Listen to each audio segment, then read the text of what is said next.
5वें नंबर पर है अल्जाइमर्स डिजीज। अल्जाइमर डिजीज एक ब्रेन डिसऑर्डर है जो वक्त के साथ बद से बदतर होता जाता है।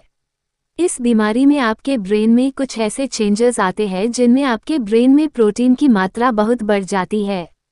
ये बेरहम डिजीज आपके ब्रेन को सिकुड़ने पर मजबूर कर देती है, जिसमें धीरे धीरे आपके ब्रेन के सेल्स मरने लगते हैं।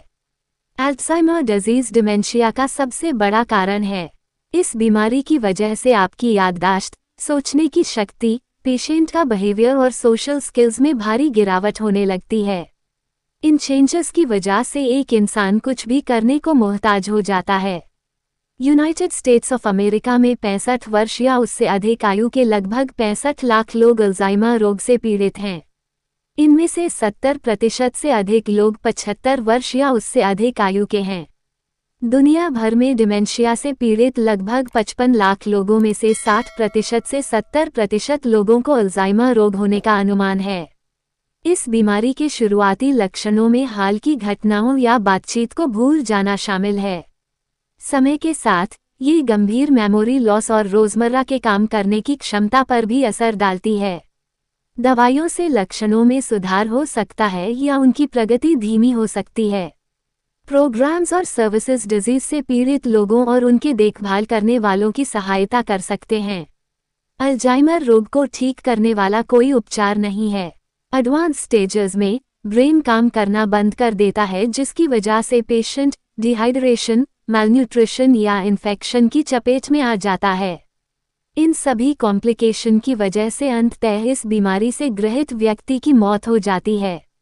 2024 में अब तक 10 लाख लोग इस बीमारी से अपनी जान गंवा चुके हैं और प्रतिदिन 4,500 से ज़्यादा लोग इस बीमारी से दम तोड़ रहे हैं।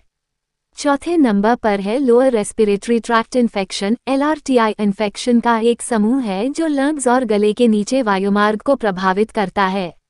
वायरस, बैक्टीरिया और फंगस जैसे विभिन्न रोगजनक संक्रमण का कारण बनते हैं। LRTI हल्की बीमारियों से लेकर गंभीर परिणाम भी उत्पन्न कर सकते हैं और वे दुनिया भर में बीमारी और मृत्यु दर का एक महत्वपूर्ण कारण हैं। लोअर रेस्पिरेटरी ट्रैक्ट इन्फेक्शन के सिंपल एग्जाम्पल्स हैं निमोनिया, ब्रोंकाइटिस और ब्रोंकियोलाइटिस। ये इन्फेक्शन सभी उम्र के लोगों को प्रभावित कर सकता है, लेकिन कुछ आबादी जैसे छोटे बच्चे, बुजुर्ग और कमज़ोर इम्यूनिटी वाले व्यक्ति अधिक असुरक्षित हैं। परेशानियों को रोकने और रिकवरी को बढ़ाने के लिए लोअर रेस्पिरेटरी ट्रैक्ट इन्फेक्शन का प्रॉपर डायग्नोसिस और ट्रीटमेंट ज़रूरी है। डायग्नोस्टिक मेथड्स में physical examination, X ray, blood tests और लैबोरेटरी एनालिसिस के लिए रेस्पिरेटरी सैंपल शामिल होते हैं। स्पेसिफिक इन्फेक्शन और उसकी सेवेरिटी के आधार पर ट्रीटमेंट के ऑप्शंस अलग अलग होते हैं, लेकिन इसमें एंटीबायोटिक्स, एंटीवायरल दवाएं, एंटीफंगल दवाएं, ब्रोंकोडायलेटर्स और रेस्ट, हाइड्रेशन और बुखार ठीक करने जैसी सपोर्टिव केयर इंक्लूड होती हैं। 2024 में अब तक 15 लाख से ऊपर लोग इस बीमारी से अपनी जान गंवा चुके हैं और प्रतिदिन 6,000 से ज़्यादा लोग इस बीमारी के कारण दम तोड़ रहे हैं।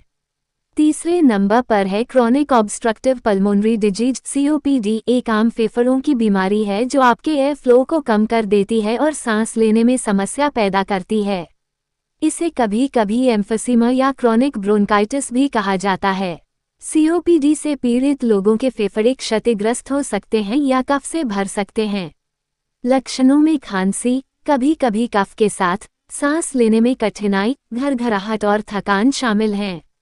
धूम्रपान और वायु प्रदूषण COPD के सबसे आम कारण हैं। COPD से पीड़ित लोगों को अन्य स्वास्थ्य समस्याओं का जोखिम अधिक होता है। COPD का इलाज संभव नहीं है, लेकिन अगर कोई धूम्रपान और वायु प्रदूषण से दूर रहे और इन्फेक्शन से बचाव के लिए टीके लगवाए तो लक्षणों में सुधार हो सकता है। इसका इलाज दवाओं, ऑक्सीजन और पल्मोनरी रिहेबिलिटेशन से भी किया जा सकता है। 2024 में अब तक 15 लाख से ज़्यादा लोग इस बीमारी से अपनी जान गंवा चुके हैं और प्रतिदिन 7,000 लोग इस बीमारी से दम तोड़ रहे हैं।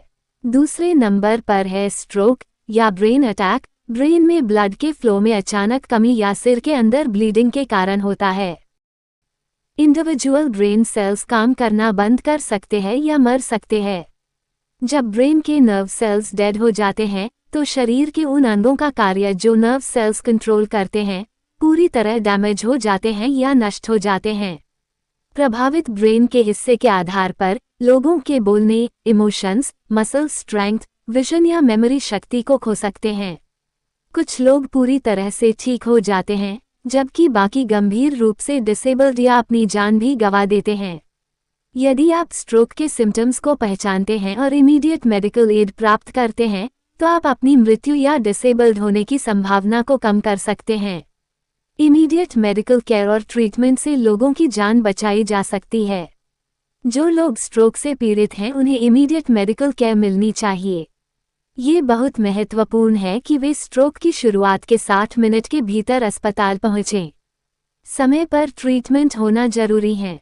स्ट्रोक से 2024 में अब तक 29 लाख से ज़्यादा लोग अपनी जान गंवा चुके हैं और प्रतिदिन 13,000 से ज़्यादा लोग स्ट्रोक से मर रहे हैं। पहले नंबर पर है coronary artery disease. CAD heart disease का सबसे आम प्रकार है। हालांकि ये दुनिया में मृत्यु का सबसे बड़ा कारण है, लेकिन इसे रोकने या इलाज के लिए आप बहुत कुछ कर सकते हैं। समस्या तब शुरू होती है जब प्लाक नामक वैक्सी सब्सटेंस हार्ट के मसल्स को ब्लड की ज़रूरत पूरा करने वाली आर्टरीज के अंदर जम जाती है। ब्लड फ्लो को ब्लॉक होने में दशकों लग सकते हैं, लेकिन यह एंड में हार्ट अटैक या हार्ट फेलियर का कारण बन सकती है।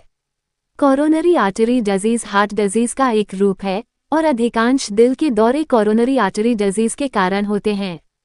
कुछ लोगों को दिल का दौरा पड़ने के बाद ही पता चलता है कि उन्हें कोरोनरी आर्टरी डिजीज है। कोरोनरी आर्टरी डिजीज कितना आम है? 2024 में अब तक 49 लाख लोग इस बीमारी से जान गंवा चुके हैं और प्रतिदिन 22,000 लोग इस बीमारी से दम तोड़ रहे हैं।